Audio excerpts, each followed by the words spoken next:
Next, we've got Dr. Aimee Shei, who's going to speak to us. She became president and CEO of the Health Foundation of Central Massachusetts in April. The foundation provides grants to nonprofits to improve the health of those who live or work in Central Massachusetts. It has long understood the importance of addressing upstream social determinants of health and has been recognized nationally for its results-oriented grant making. Examples of its sustained impact include expanding access to oral health, addressing adult chronic homelessness, promoting economic self-sufficiency in public housing, and more. Dr. Shei received her BA from Amherst College, her MS from Harvard School of Public Health, and her PhD from Harvard University. Dr. Aimee Shei.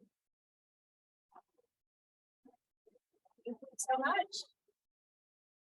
It's a pleasure to be back at the School of Public Health and to be in this very familiar room where I attended many lectures, usually hiding out in the back row there. So as was mentioned, I graduated with my master's in health policy and management here in 2006 and my PhD in health policy from the Graduate School of Arts and Sciences in 2011 and started my new role at the Health Foundation of Central Massachusetts earlier this year. I look forward to sharing a little bit about my work now, rising to the challenge of safe drinking water in Massachusetts. So just a little bit about my own personal journey. Grew up in the suburbs of Boston and went to Western Mass for college, headed back east, spent many years in the Boston-Cambridge area for work and graduate school, and have now landed in the central part of the state in downtown Worcester. And in my time at the School of Public Health, I started to develop an interest in global health and was able to participate in some of the January travel courses. Went to Chile with Tom Bossert and Brazil with Mary Wilson, and also served as a course assistant for Mary Wilson. So this is just a picture, had fun going through some of my old photos. You'll see Mary Wilson, who used to be on the faculty here at the School of Public Health. There's Marcia Castro, and there's a much younger version of myself here in Brazil with some of the Brazilian faculty and students as well. I ended up doing my dissertation research in Brazil and really had an eye-opening experience witnessing extreme poverty. Worked in a favela, an urban slum in the northeast of Brazil, where, as you can see, many residents live around open sewers. They have no access to running water, no electricity, and the lack of clean drinking water was a major concern. So let's zoom out a little bit and think about water on a global scale. So 71% of the earth is water covered. The challenge is getting water when and where you need it. Some of you in Massachusetts may know that we've had drought conditions for a number of months here. And access to clean water is also a major challenge. When you think about the fact that the adult body is made up of 50 to 65% water, that just demonstrates how important it is to have access to clean drinking water. So just a question for those of you in the audience. How many of you picked up a glass of water during the break? See many cups of water?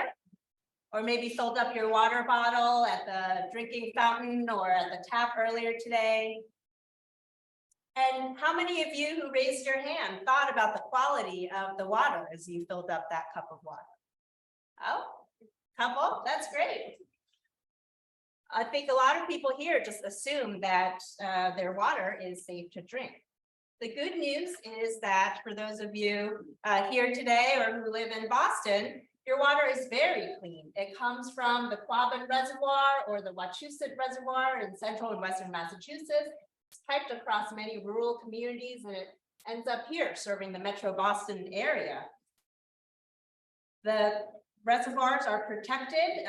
The lands around the Quabbin and Wachusett reservoirs are mostly undeveloped lands, and they are protected watersheds. In addition, the state regulates drinking water. So you'll look here, this is from the Mass DEP website. I just took a screenshot of the drinking water regulations, 368 pages. Very detailed, thorough set of regulations.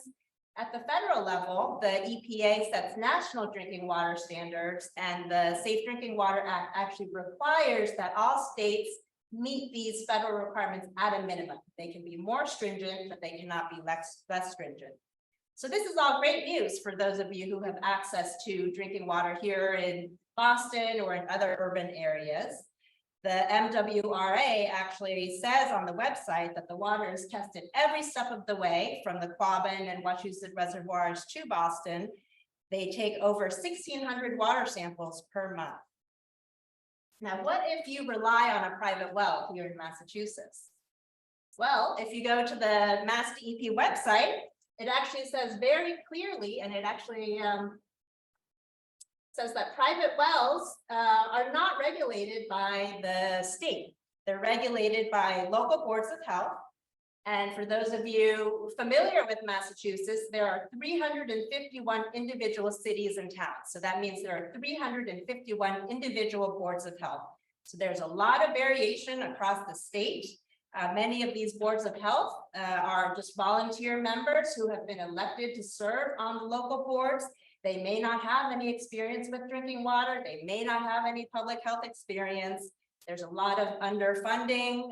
Some of these local boards of health may share a part-time staff person with other towns. So there is a lot of variation and lack of resources and understanding. So what about the federal level?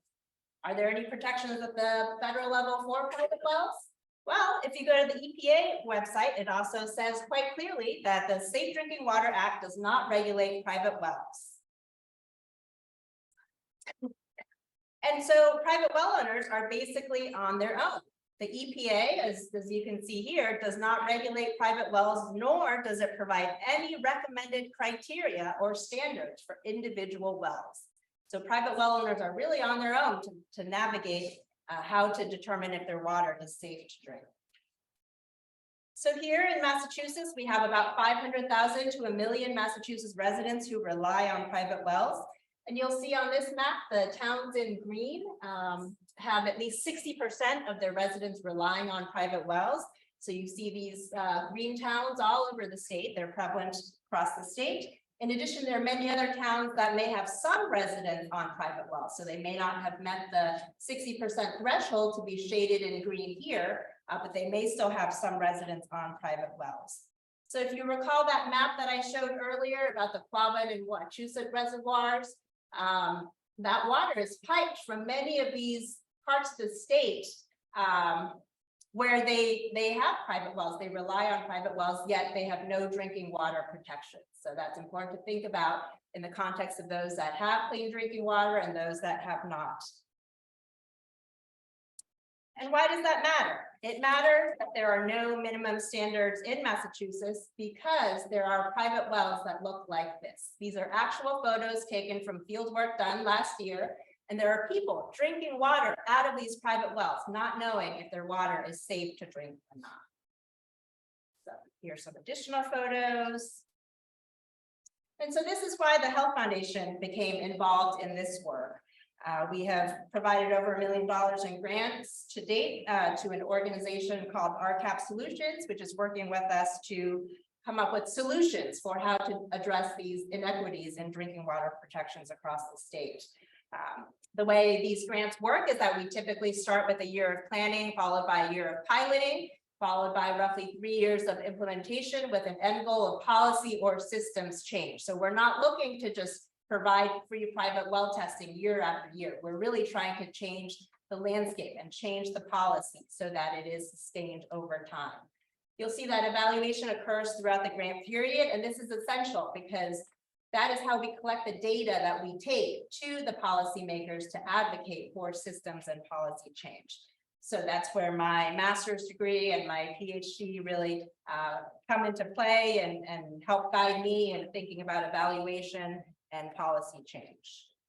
So it is a collaborative project. We work with many partners across the state, many public health entities. And I just wanted to share a little bit about the pilot testing that we did last year, which occurred in the north central part of Massachusetts. We tested private wells in 6 towns, about 40 households in each town. And the results were really eye-opening. Across all of these towns, we found that 27% of the samples that were tested had contaminants exceeding the state primary health standards or suggesting health risks. So this would be completely unacceptable if we were looking at a public water system. The users would be notified immediately. They would immediately install some sort of treatment system. And I just want to call out, in particular, one town, Sterling, in this area, had 55% of the households with contaminants exceeding the primary state health standards.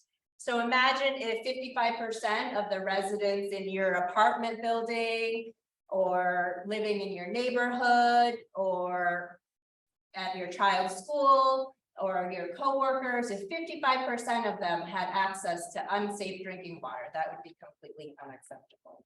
So what do we do with that information? We do a couple things. We advocate for policy change, and that's why we're working towards minimum statewide regulations. We also educate. So I wrote an op-ed earlier this year in Commonwealth Magazine highlighting the need for better drinking water protections here in Massachusetts. And I urge all of you, regardless of what you do, which area you're working in, to think about how your work can fit into the broader context of systems and policy change so that you can have a sustained and broader impact. So for those of you who are interested in learning more or getting involved, I encourage you to visit these websites. We just launched a coalition for safe drinking water and are looking for individuals and also organizations and institutions to sign on. And also I encourage all of you who live in Massachusetts to look up who your local state representative or senator is and to reach out, send an email, make a phone call, let them know how important it is that we have equitable access to drinking water across Massachusetts. Finally, I just wanted to close by sharing my why. These are my two kids. They are among the 500,000 to 1 million Massachusetts residents who rely on private well water. And in this day and age, access to clean drinking water should not depend on where one lives here in Massachusetts. It's not just a problem that affects urban slums in developing countries. It's a problem that we have here in Massachusetts and that we can address. So thank you so much for your time.